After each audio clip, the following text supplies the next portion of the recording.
acerca de, ¿quién me puede decir? Barro en sus manos, ¿sí? A golpes se saca el barro del cerro, del monte. Luego con el pisón se despulveriza. Luego en el hoyo se mete con agua y empieza el hombre a amasarlo con los pies. Echa bola, lista, se pone en la rueda para empezar a trabajar. Se le pone agua para que sea moldeable y después que está hecho el jarro, la vasija, se mete al horno. La prueba final, donde se ve si resiste o no resiste. Dios, el alfarero, nos ha tomado como ese barro y está moldeando nuestras vidas. Las circunstancias, tanto buenas como malas, tanto difíciles como fáciles, han contribuido a la formación de nuestro carácter cristiano. No ha sido fácil ni nunca lo será, porque siendo humanos, pecadores, con deficiencias, con debilidades, tenemos que encajar en los planes de Dios y esto es lo que más nos cuesta trabajo porque con nuestra naturaleza caída, la tendencia es que queremos hacer siempre nuestra voluntad y en los caminos de Dios no se camina a la voluntad propia del hombre, sino a la de Dios y a la de su palabra. ¿Estamos bien hasta aquí? Hoy vamos a estudiar la lección número 4 de nuestra serie, las metáforas de un cristiano, y esta lección se llama Viviendo como un soldado, parte 1. Quiere decir que vamos a tener otras partes. Esta es la parte 1, viviendo como un soldado. ¿Ustedes alguna vez han pensado por qué el Señor necesita un ejército? Si Él es tan poderoso. Él puede hacer las cosas hasta solo. ¿Por qué está llamando a un ejército? ¿Porque somos buenos? ¿Porque somos dignos de una alta posición? ¿La de pertenecer al ejército del cielo? ¿Por qué? ¿Por qué Dios busca un ejército? Él ha ganado la victoria sobre el enemigo. Jesús venció la muerte, derrotó al enemigo y tiene victoria. ¿Por qué cree usted que Dios necesita un ejército? ¿Será bueno estudiar esto? Vamos a aprender hoy cómo vive un soldado del ejército de Dios. Filipenses capítulo 1, versículo 27 y 28. Filipenses 1, 27 y 28.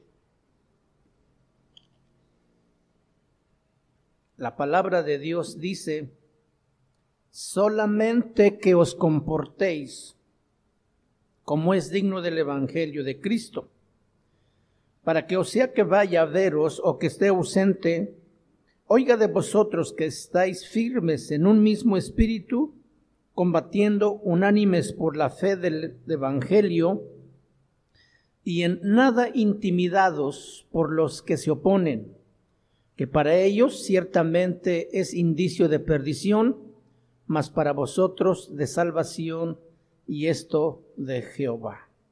En estos dos versículos encontramos 4 recomendaciones que el apóstol Pablo está dando a la iglesia de Filipos.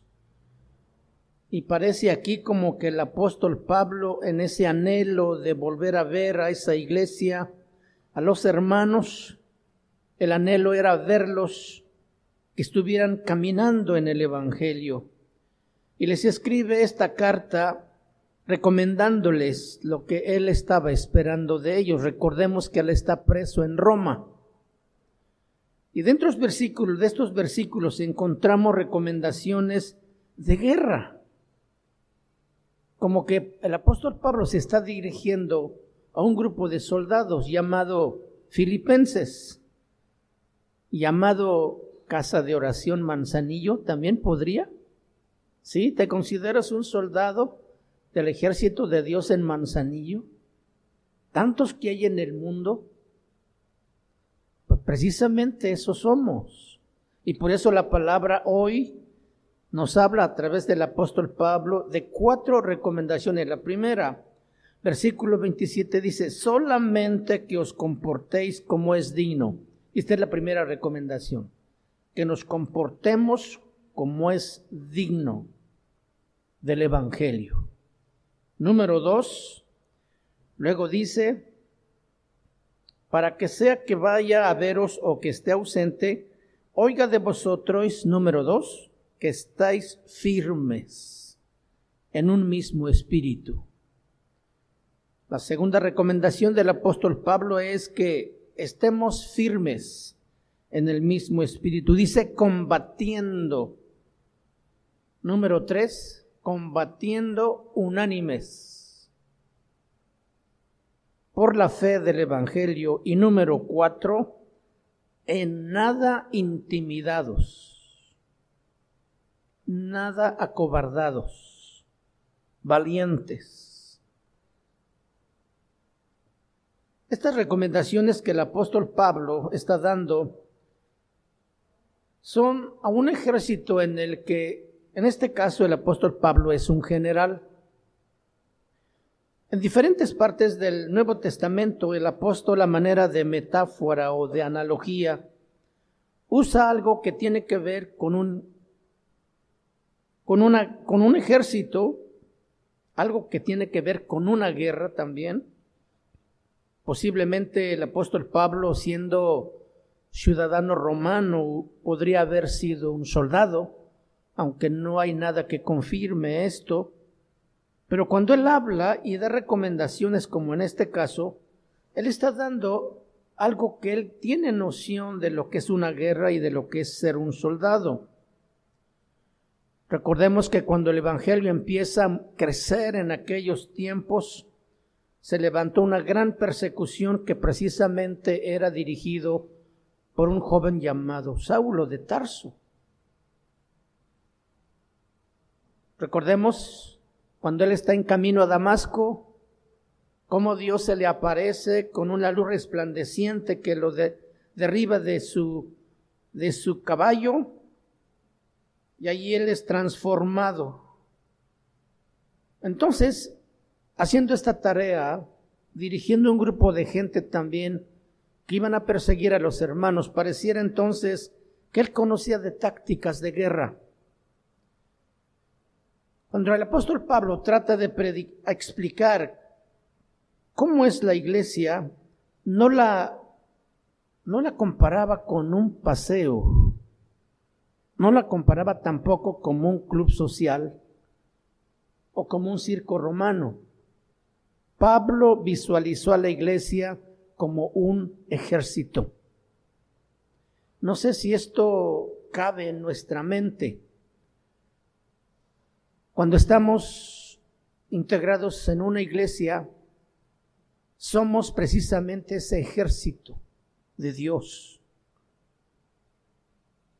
Un ejército en el que Pablo veía el cristianismo y el evangelio, un ejército donde es matar o morir, donde no hay lugar para los cobardes, para los indecisos, donde no hay lugar para los fluctuantes o los de doble ánimo. No puede retroceder o atrincherarse en una zanja y quedarse allí escondido o quedarse en el campamento mientras los demás soldados están luchando. Un ejército donde no puedes quedarte viviendo mientras otros están muriendo.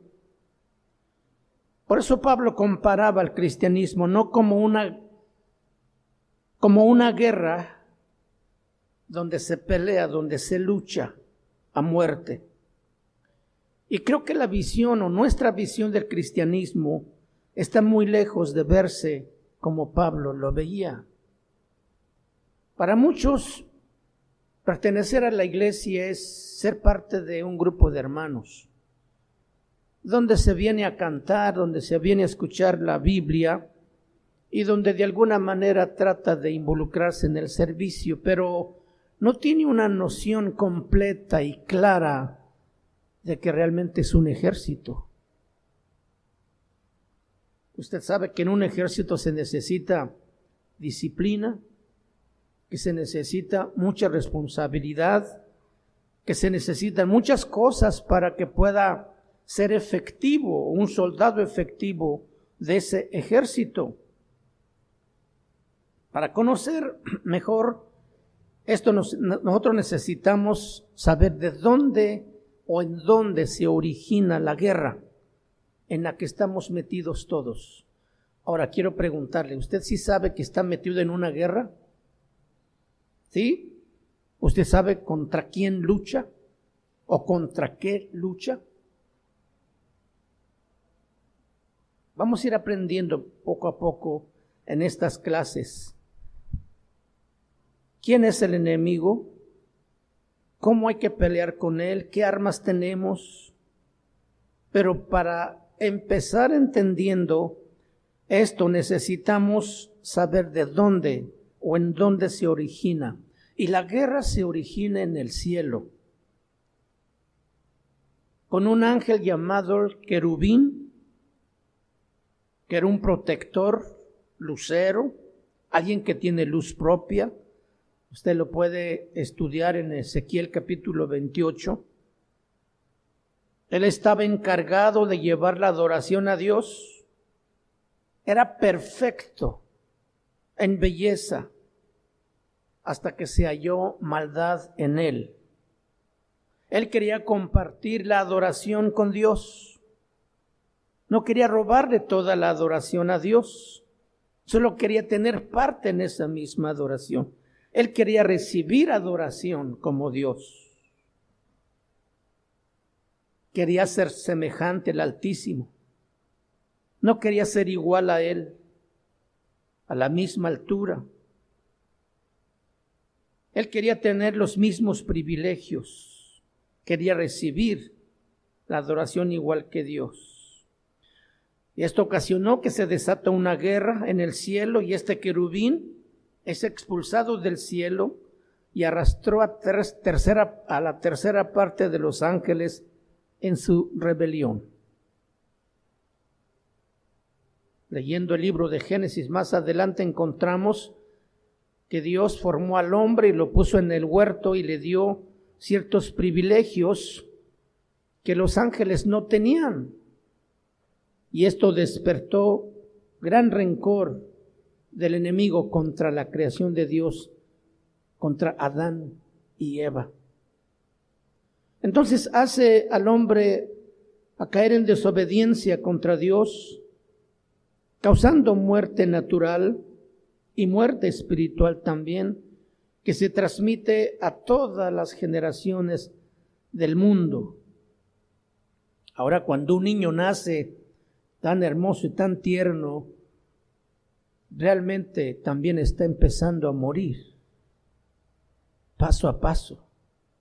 Todos nosotros igual. Todos los días morimos algo, hasta que lleguemos a ese punto final donde se termina todo, a consecuencia del pecado, a consecuencia del odio que Satanás tiene contra la creación de Dios.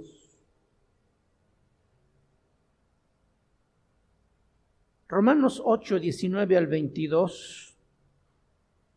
¿Quieres ir ahí conmigo? Dice la palabra de Dios. Romanos 8, 19 al 22. Porque la creación fue sujeta a vanidad, no por su propia voluntad, sino por causa del que la sujetó en esperanza. Porque también la creación misma será libertada de la esclavitud de corrupción a la libertad gloriosa de los hijos de Dios.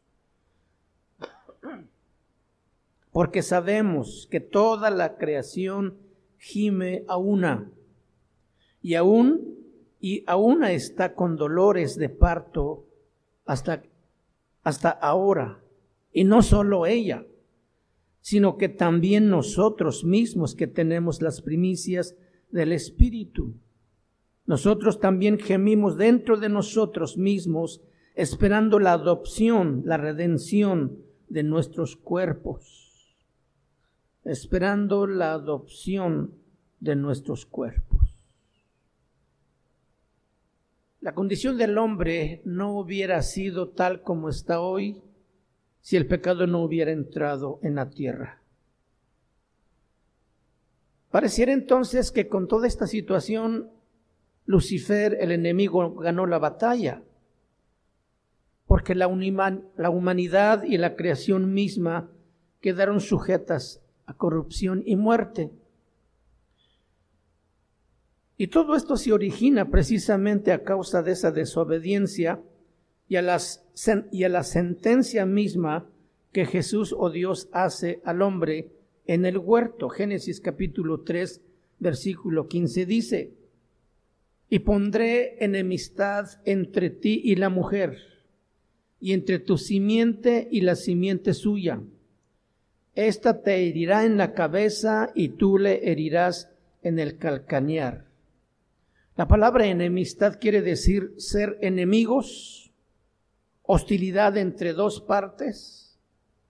Y la palabra hostilidad también significa agresión armada de un pueblo, de un ejército o de una tropa. ¿Quién es la mujer de quien menciona aquí? Y pondré enemistad entre ti y la mujer. ¿Quién es la mujer? Es el pueblo de Israel. Luego dice su simiente. Está hablando de todo género humano que nace con la semilla de la maldad. Y luego dice la simiente suya. ¿La simiente de quién? De la mujer, que es Cristo. De esa misma guerra es de la que nos habla el apóstol Santiago en el capítulo 4, versículo 4, diciendo: oh almas adúlteras, ¿no sabéis que la amistad del mundo es enemistad contra Dios? Cualquiera que quiere ser amigo del mundo se constituye enemigo de Dios. Es una guerra. En Génesis capítulo 3, 15, en la segunda parte, dice: esta te herirá en la cabeza y tú le herirás en el calcañar. La simiente de la mujer, Cristo, herirá al enemigo en la cabeza. Cuando Él murió y resucitó de la tumba, fue el golpe mortal que la simiente de la mujer le dio a Satanás. Y ciertamente Satanás hirió a Jesús en el calcañar, en el talón, que es un golpe muy doloroso, pero no es mortal como una herida en la cabeza. Una herida en el talón se soporta, pero una herida en la cabeza es mortal. Y aquí es donde inicia la guerra más antigua entre el bien y entre el mal. Entre el gobierno del mal y entre el gobierno del bien. Y estos dos enemigos son hostiles. La palabra hostiles quiere decir donde quiera que se vean hay guerra, hay pelea, hay enemistad. Nunca se pueden llevar bien y nunca se llevarán bien. Y en esta táctica de guerra, Satanás intenta sobornar a Jesús. ¿Recuerda usted cuando él fue tentado en el monte? Mateo capítulo 4, versículo 8 y 9. Dice que lo lleva al lugar más alto y le muestra los reinos del mundo y le dice: esto te daré si postrado me adorares. Fíjense nomás a dónde se le metió la idea en la mente de Satanás: tentar al Hijo de Dios. Esto te daré, todos los gobiernos del mundo te los daré si tú postrado me adorares. Tú sabes lo que Jesús le contestó, y no logró sobornar al Hijo de Dios. Entonces, al no poderlo lograr, tramó un complot para asesinarle y lo logra, o lo lleva a cabo en la persona de Judas. Lucas capítulo 22, 47 y 48. Pero lo que Satanás nunca pensó, que Dios ya se le había adelantado, sería solo un golpe en el calcañar, en el talón. Jesús es crucificado y muerto, y con la sangre que él derramó en ese sacrificio, pagó por la rebelión de toda la humanidad, solamente para los que se salvan y aquellos que tienen fe y creen en Jesucristo. Colosenses capítulo 2, versículo 13 dice: y a vosotros, estando muertos en pecados y en la incircuncisión de vuestra carne, os dio vida juntamente con él, perdonándoos todos los pecados. Versículo 14, anulando el acta de decretos que había en contra de nosotros, que nos era contraria, quitándola de en medio y clavándola en la cruz, y despojando a los principados y a las potestades, los exhibió públicamente, triunfando sobre ellos en la cruz.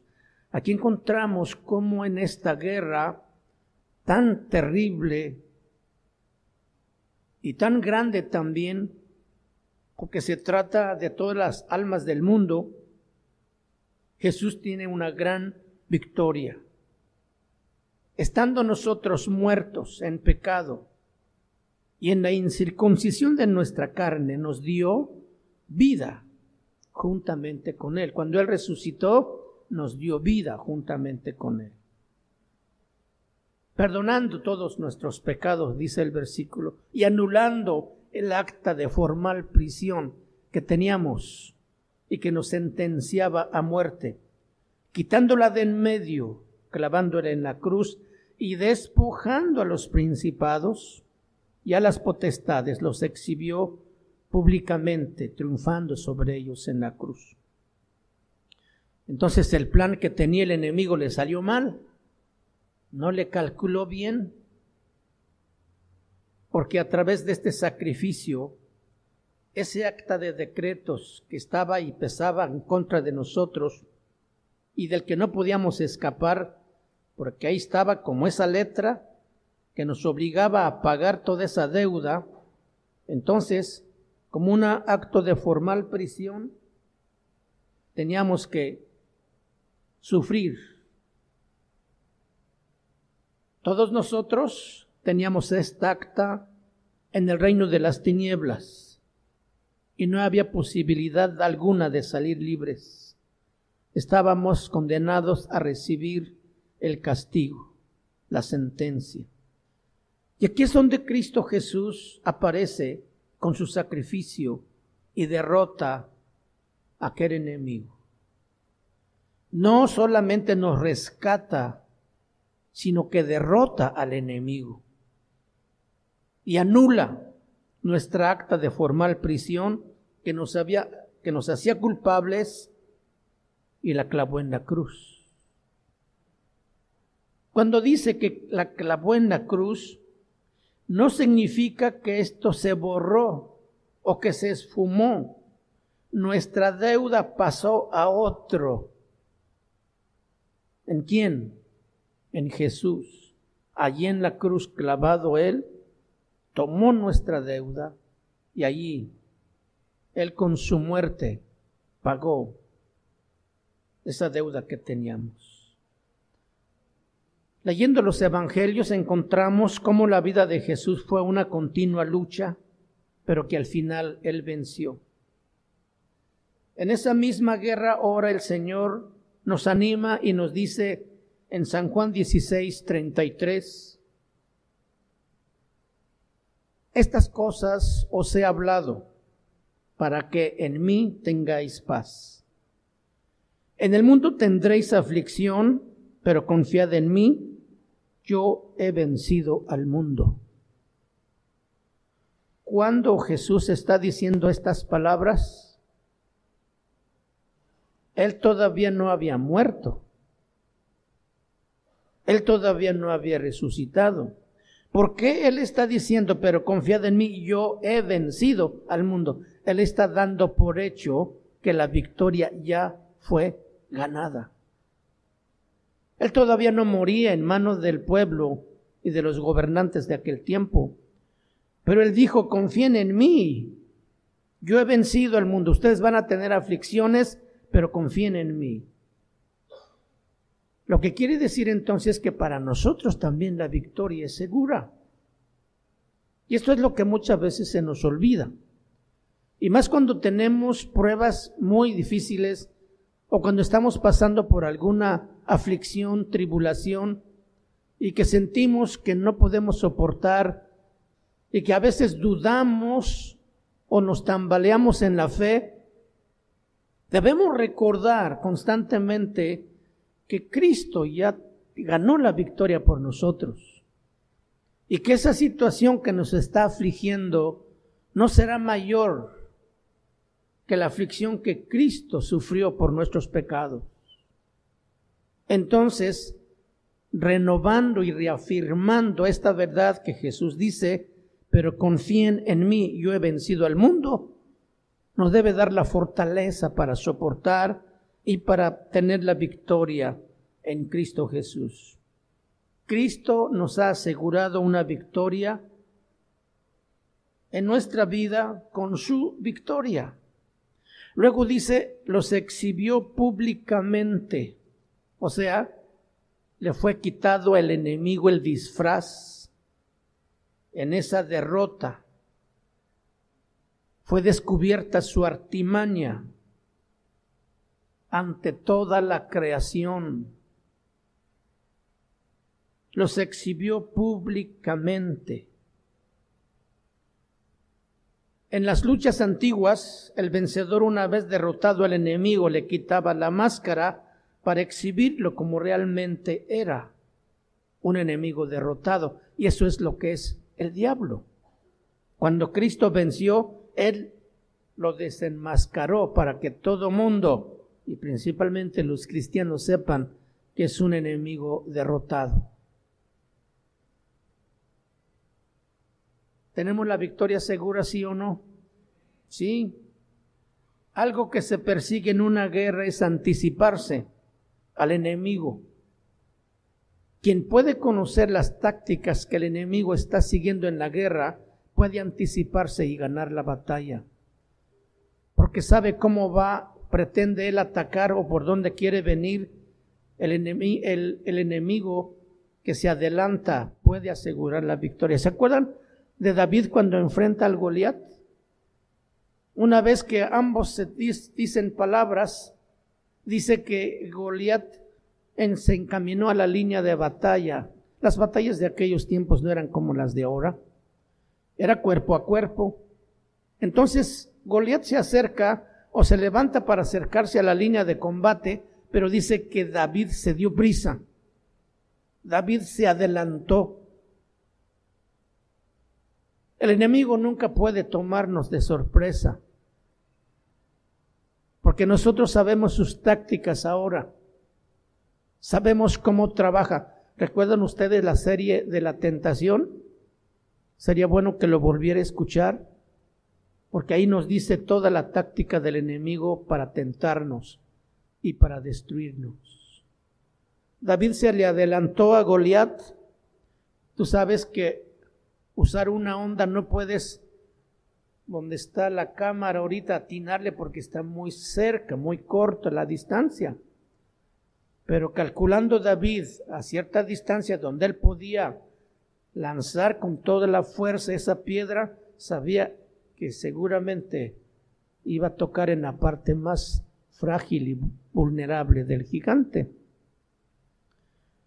Nosotros debemos adelantarnos también en esta preparación, en este entrenamiento, en esta disciplina como soldados, porque tenemos un enemigo muy, muy serio, muy peligroso, no muy poderoso, peligroso, y más si nos ataca donde nosotros estamos desprevenidos, descuidados. Si nosotros nos adelantamos al enemigo, podemos asegurarnos de que nos va a dar el Señor la victoria. ¿Qué podemos hacer para adelantarnos? Volvemos a lo mismo. Nuestra vida de oración, que es muy importante. Nuestro tiempo de la lectura de la palabra de Dios, meditación, memorización de la palabra de Dios, obediencia a sus mandamientos. Todas esas cosas podemos hacer para adelantarnos al enemigo. Cuando él llega para atacarnos, nosotros estamos alertos y preparados. Y él no puede sorprendernos, porque nosotros sabemos que estamos conscientes que esta lucha es constante, que no hay tregua. Esto es algo que también tenemos que entender. En esta lucha no hay vacaciones. No hay que me voy a dar una vuelta al mundo, porque precisamente eso abre la puerta para que el enemigo te derrote. Cuando te descuidas en tu búsqueda de Dios, cuando te sientes autosuficiente, cuando te sientes sabio por ti mismo y quieres conducir tu vida a tu manera, no obedeciendo las instrucciones de la palabra de Dios, estás preparando un terreno donde el enemigo puede sorprenderte. Tenemos que cuidar esto. Nuestra anticiparse es donde comienza nuestra parte. Cristo hizo su parte sufriendo y muriendo en la cruz, llevando nuestras culpas, quitando ese decreto que había contra nosotros. Entonces, en esta lucha, nuestra parte es anticiparnos, prepararnos. Aquí comienza nuestra parte, a la que finalmente va a resultar en victoria en esta lucha que tenemos contra el enemigo. Como decía yo al principio, en la Biblia encontramos muchas veces la frase Jehová de los ejércitos. Y por lo menos lo vamos a encontrar 248 veces. Jehová de los ejércitos. El ejército, pues es un ejército armado, listo, preparado para la batalla. Aquí hay soldados, aquí hay caballos, carros y armas. Entonces aquí está hablando de nosotros, de un ejército agrupado, armado, preparado, esperando instrucciones de su general. Jesús ya hizo su parte y nos dejó todo ganado para que nosotros podamos también salir a luchar. ¿Recuerda usted cuando Dios les entregó la tierra prometida a su pueblo? Esa tierra estaba poblada por reinos. Y aunque Dios lo había entregado a su pueblo, el pueblo tenía que entrar y destruir y derrotar a los reinos que estaban ahí viviendo. No estaba libre de gente. Y era gente guerrera también. Así que el ejército o el pueblo de Dios tenía que luchar también. Pero Dios les había prometido esa tierra y Él iba a cumplirla.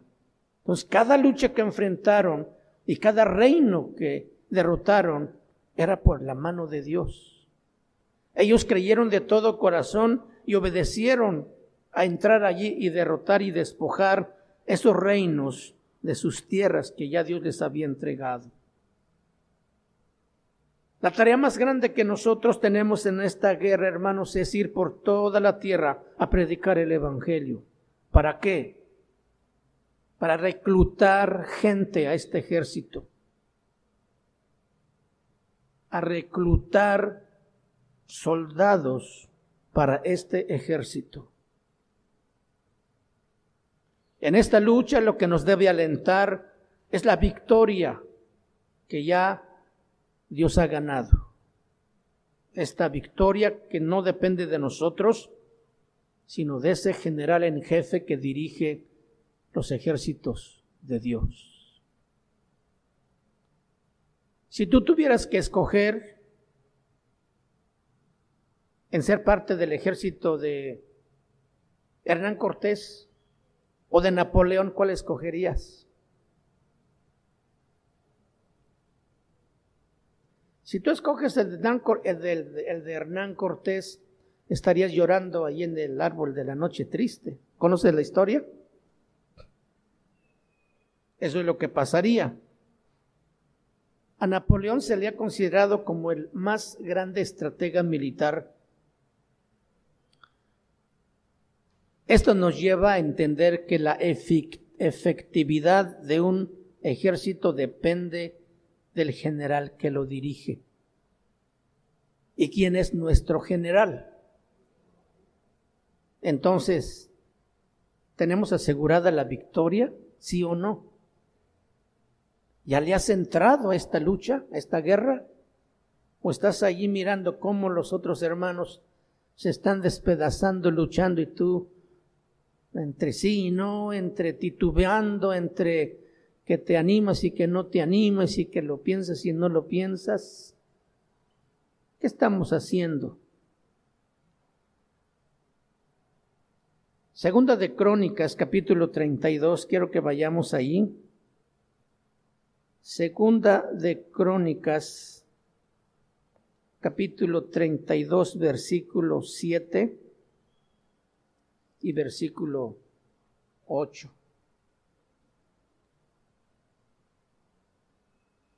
El rey de Asiria había llegado a pelear contra Israel y el rey Josías se levanta y habla al pueblo: esforzaos y animaos, no temáis ni tengáis miedo del rey de Asiria, ni de toda la multitud que con él viene, porque más hay con nosotros que con él.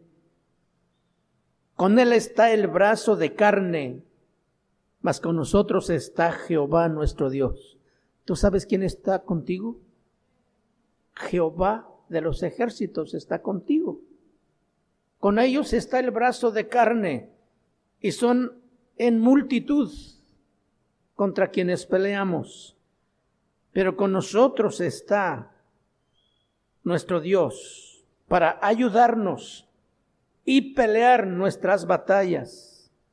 Y el pueblo tuvo confianza en las palabras de Ezequías, rey de Judá. Esto nos anima, ¿no? ¿O sí o no?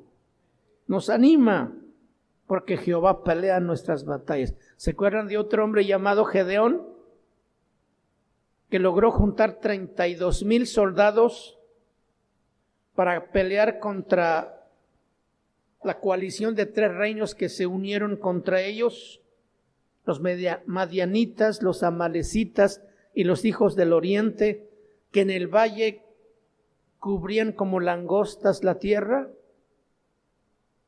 y que de estos 32,000, 31,700 fueron reprobados, y que Gedeón fue con 300 hombres armados hasta los dientes, con trompetas, con cántaros y con teas adentro.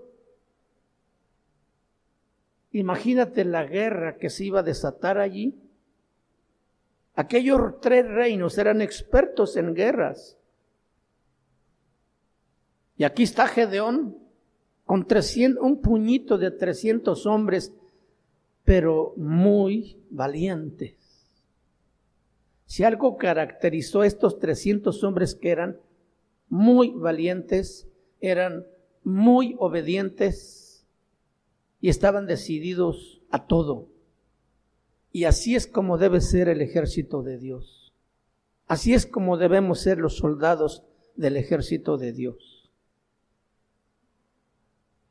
Aquella noche tan oscura, cuando estos escuadrones se rodearon el campamento, el valle donde estaban descansando los enemigos, la instrucción era que cuando Gedeón sonara la trompeta y los que estaban con él, todos los demás deberían de romper los cántaros, levantar las teas ardiendo y sonar la trompeta a todo pulmón en la noche oscura.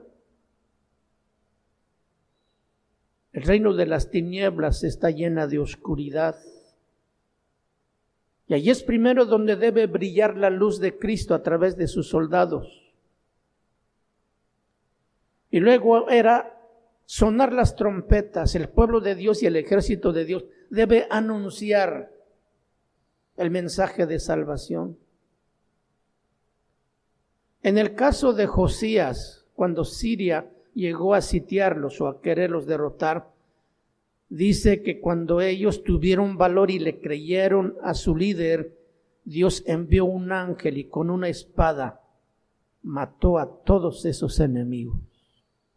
Y cuando Gedeón le creyó a Dios con sus 300 hombres, esa noche cuando sonaron las trompetas a todo pulmón y fueron iluminados con esa luz que seguramente Dios reforzó con más brillantez, que confundió sus mentes todavía adormecidos, agarraron sus espadas y entre ellos mismos se mataron.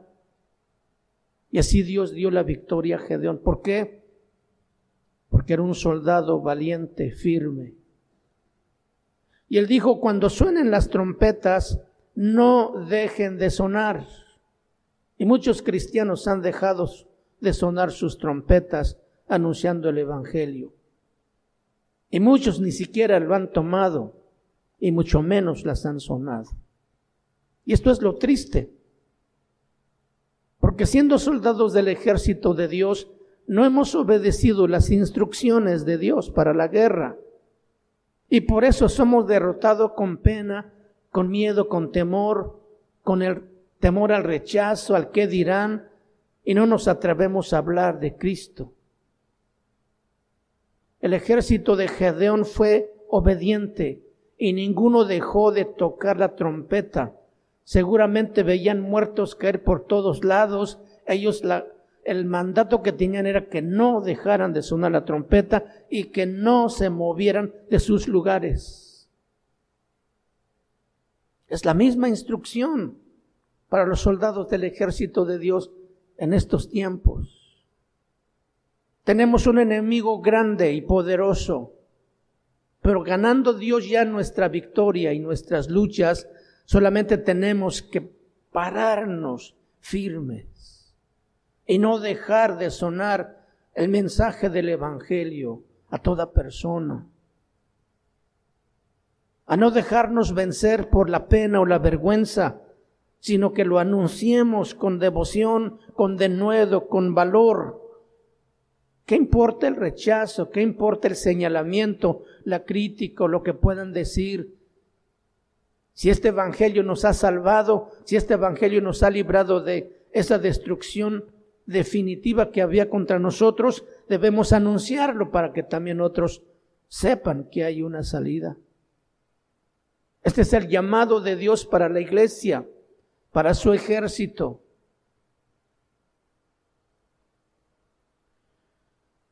Entonces, el apóstol Pablo dice que se comporten como es digno del evangelio. Esto está hablando de nuestro testimonio. Está hablando de nuestra conducta. Está hablando de nuestro comportamiento. Fíjense, hay un documento que no se sabe si lo sacó el general Lázaro Cárdenas cuando era presidente de la República entre 1934 y 1940, donde da normas de conducta para sus soldados. para su ejército. Y entre muchas otras cosas, él dice, un soldado con su uniforme vestido o de civil, se le prohíbe tomar alcohol y meterse con prostitutas. No pueden entrar a ningún bar por el simple hecho de ser soldados.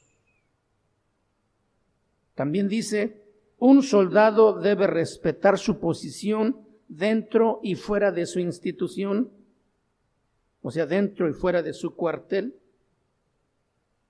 Dice, cuando transiten en la vía pública, tienen que caminar con la cabeza erguida. No pueden desabrocharse su uniforme, no pueden leer en la calle. Hoy no podrán usar el celular en la calle, ni llevar sus manos en el bolsillo.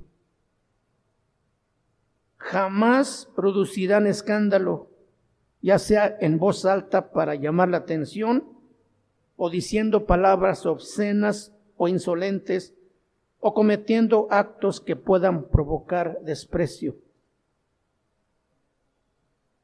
El apóstol Pablo nos dice que debemos comportarnos como es digno. El general Lázaro Cárdenas conocía la Biblia, porque parece que es lo mismo que nos está aconsejando en la palabra hoy a nosotros.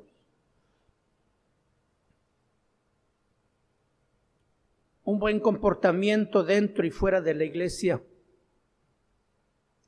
Segunda de Corintios 6:3 dice, no damos a nadie ninguna ocasión de tropiezo para que nuestro ministerio no sea vituperado, para que nuestro ministerio no sea criticado o menospreciado. Y esta debe ser la característica de cada soldado del ejército de Dios aquí en Manzanillo. No damos a nadie ninguna ocasión de tropiezo. Nuestro testimonio debe ser limpio y puro. Nuestro comportamiento debe ser genuino, de alguien que representa a Cristo Jesús en la tierra, que representa su reino aquí en la tierra, para que nuestro ministerio no sea vituperado. Entonces lo que demanda Dios para nosotros es un comportamiento íntegro dentro y fuera de la iglesia. En número 2, el apóstol Pablo dice en Filipenses 1:27 que se mantengan firmes. El ejército de Gedeón se mantuvo firme, parado en su lugar, sonando la trompeta todo el tiempo hasta que aquellos hombres fueron muertos. La palabra firmeza quiere decir estacionado, quiere decir perseverar, estar de pie en un lugar sin moverse, mantenerse en un lugar sin retroceder o en un puesto de ataque y no importar que todos los demás corran, debe quedarse allí. No sé si ustedes han visto una película que se llama Los Dejados Atrás. Sería bueno que lo viera, porque esta película está hablando de la firmeza como un sello distintivo de un soldado. Y habla de la Segunda Guerra Mundial, el ejército japonés, un ejemplo de ejército de firmeza increíble y de una disciplina muy estricta. Cuando un general daba instrucción a la tropa que se quedara en un lugar firmes, ahí debía quedarse hasta que recibiera instrucciones. Ante cualquier circunstancia, si no recibía órdenes de moverse, no debía moverse. Cuando se terminó la Segunda Guerra Mundial, el ejército de Estados Unidos destruyó todos los puestos de comunicación y dejó sin comunicación al ejército japonés.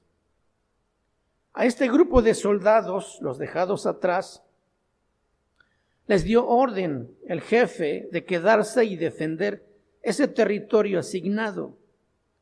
Y cuando terminó la guerra, ninguno de ellos supo que había acabado la guerra. No, ni una voz de orden, de mando, de retirarse, habían oído, porque para ellos retirarse era algo vergonzoso y deshonroso, y preferían morir antes que retirarse si no había esa orden. En esa película se habla de una historia de un hombre de combate que estuvo en su puesto 28 años. Increíble. Hasta que dos cazadores que iban por ese lugar lo encontraron, un hombre ya todo desnutrido, ya de mucha edad. Lograron someterlo, porque este hombre era un entrenado soldado para sobrevivir 28 años ahí, si a no ser porque estaba totalmente debilitado y parecía como un hombre de cavernas, lo pudieron someter y lo llevaron a su pueblo. Empezaron a investigar y encontraron que este era el único hombre que había permanecido en este lugar por 28 años, que seguía todavía en su puesto asignado. ¿Cuántos de los cristianos han corrido desacatando el mandato de Dios de permanecer firmes ante cualquier ataque, y a veces mínimo, a veces nomás por detalles infantiles? Lo llevaron a Japón, lo recibieron con honores. Después él escribió un libro. Debe ser tremenda la historia que él contó. Comía ratas, comía anguilas de río y lo que podía para sobrevivir. Y así estuvo. ¿Por qué? Porque nunca recibió un orden de retirada.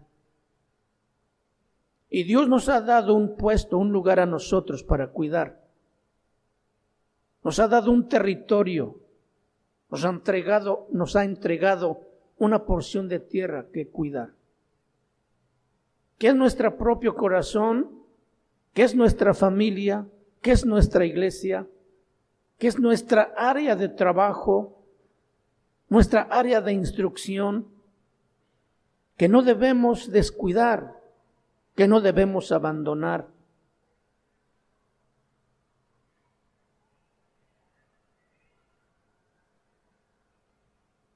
Tercer lugar, Pablo dice, combatir unánimes por la fe del Evangelio.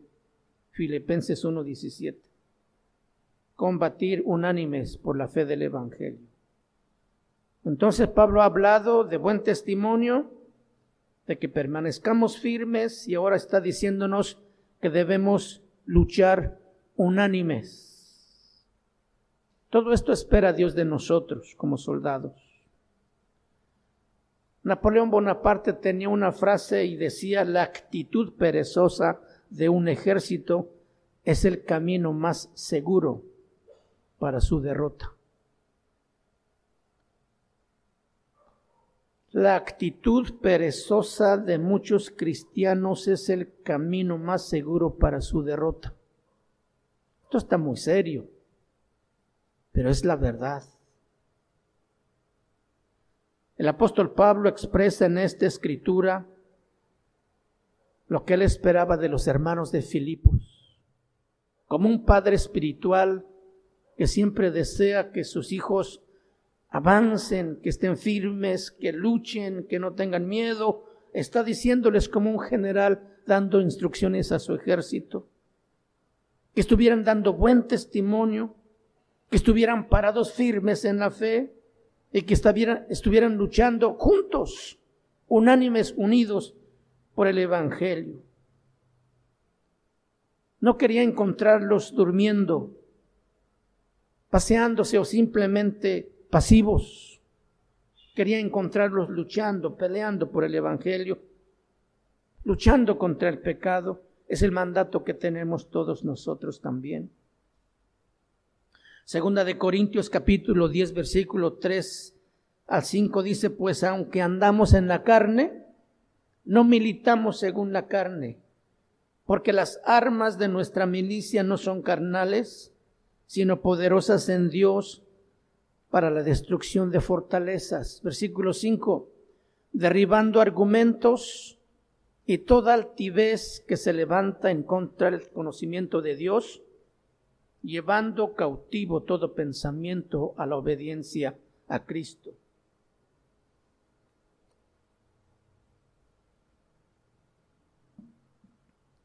Aunque andamos en la carne, el apóstol Pablo dice, está hablando de vivir físicamente, no peleamos en la carne. O sea, nuestra lucha no es en la carne, no es el hermano, no es la vecina, no es el patrón. No peleamos en la carne, no tenemos rifles, ametralladoras, misiles, porque estas armas son de Dios y además son poderosas.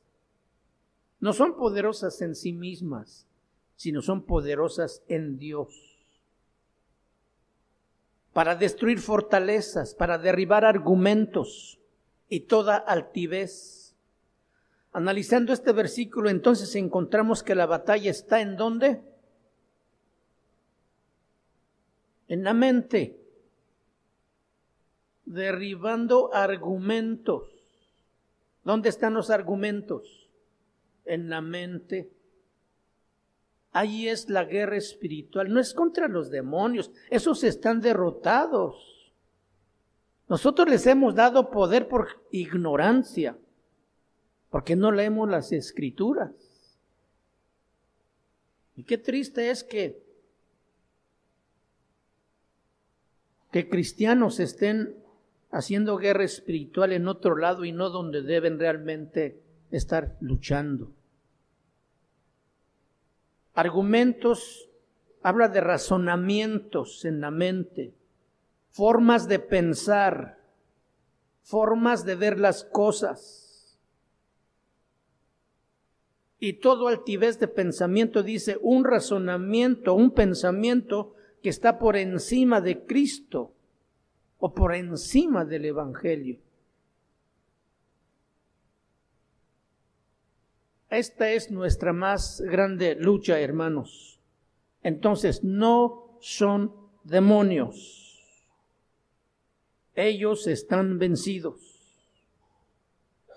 Son esos argumentos que tenemos en la mente. Y ahí es donde tenemos realmente la lucha. Y ahí es donde tenemos que luchar unánimes, todos juntos. Esos argumentos o razonamientos que quieren ocupar un lugar superior a Cristo o del Evangelio. Una vez que nosotros luchamos en nuestra mente y vamos tomando victoria, podemos luchar más allá, más adelante. Porque no podemos luchar con lo de afuera si no tenemos victoria dentro de nosotros mismos. En nuestros propios razonamientos o en nuestros propios argumentos que se contraponen a las verdades del Evangelio. Y dice, unánimes. Los hermanos nos podemos ayudar unos a otros porque somos compañeros de milicia, miembros del mismo ejército de Dios. No es luchar aisladamente, ni luchar unos contra otros, sino todos contra el mismo enemigo que es Satanás, dando la vida unos por otros. Eso se refiere a luchar unánimes. Un soldado del ejército que va a la guerra es responsable de su compañero. Cuando estés herido, el compañero arriesga su vida para sacarlo del frente de batalla y llevarlo a que sea atendido. No puede abandonarlo. Y esto es lo que el ejército de Dios más hace. Abandona a sus soldados heridos. o a veces hasta los acaba de matar, condenándolos, juzgándolos, señalándolos. En lugar de levantarlo, en lugar de ayudarle, aconsejando, ministrándole, todavía lo manda al infierno. Eso es triste.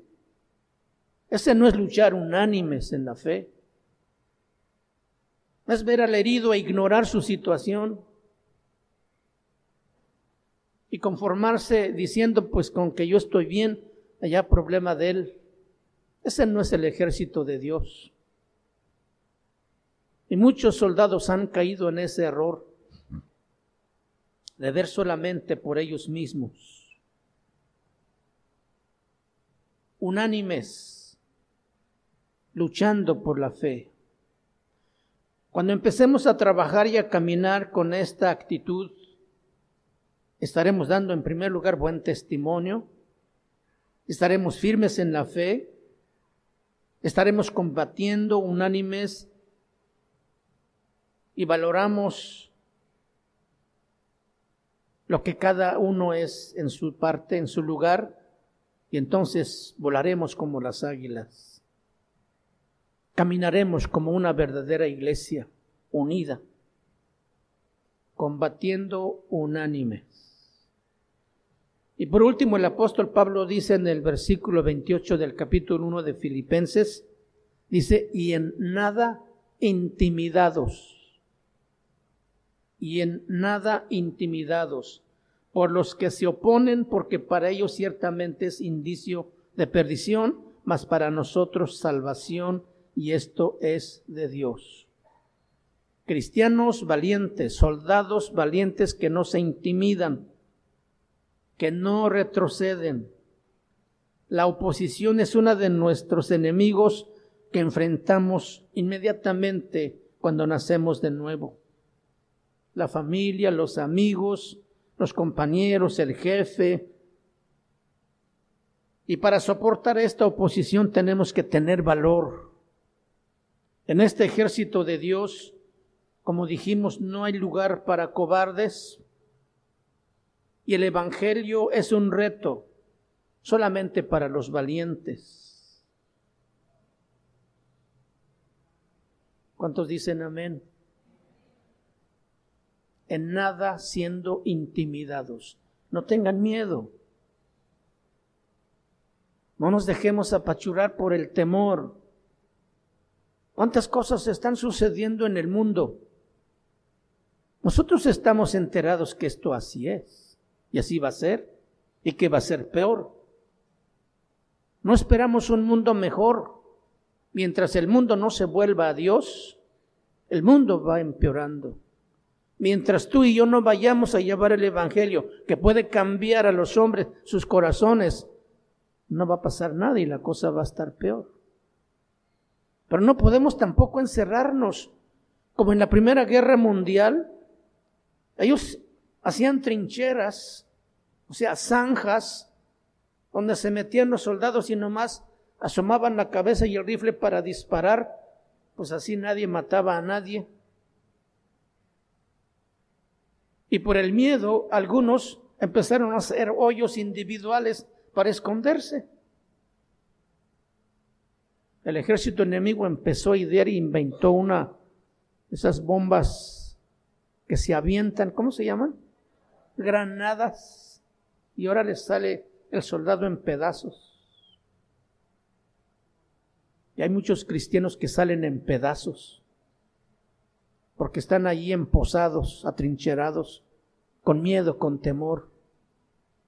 El enemigo viene y los sorprende en su temor y los destruye. Hermano, necesitamos ser valientes, en nada siendo intimidados. Vamos a sufrir críticas, oposición feroz, el enemigo no descansa. Pero no podemos retroceder nosotros. Tenemos que caminar siempre hacia adelante. Tenemos que seguir luchando. La guerra no va a terminar hasta que Cristo venga. Muchos tienen guerra hasta en sus propios hogares, unos contra otros. No están caminando unánimes. uno estorbando al otro, uno peleando contra el otro, el hijo con los padres entre ellos mismos. Esos no son los soldados del ejército de Dios, porque los soldados del ejército de Dios caminan unánimes y luchan unánimes. Creo que esto nos debe llevar a una reflexión muy seria delante de Dios para ver, como soldado del ejército de Dios, ¿qué estoy haciendo? ¿Estoy luchando? ¿Estoy pasivo? ¿Estoy activo? ¿O estoy temeroso? ¿Estoy lleno de miedo? ¿Listo para correr? ¿Para escapar? ¿Para esconderme? ¿O enfrento la batalla? ¿Enfrento la lucha? Yo creo que tenemos que volver a Dios una vez más y decirle: Señor, ayúdame a vencer estos temores, estos miedos, mis propios argumentos, mis razonamientos. Señor, ayúdame a quitarlos, a derribarlos, a llevarlos a la obediencia a Cristo. Es así como el ejército de Dios debe caminar. Pónganse de pie, por favor. Y vamos a orar a Dios.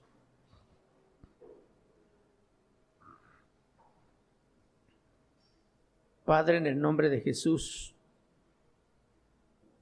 en primer lugar te damos gracias porque nos has llamado a ser parte de un ejército victorioso, porque tú anticipaste la victoria para cada uno de nosotros con tu muerte y resurrección.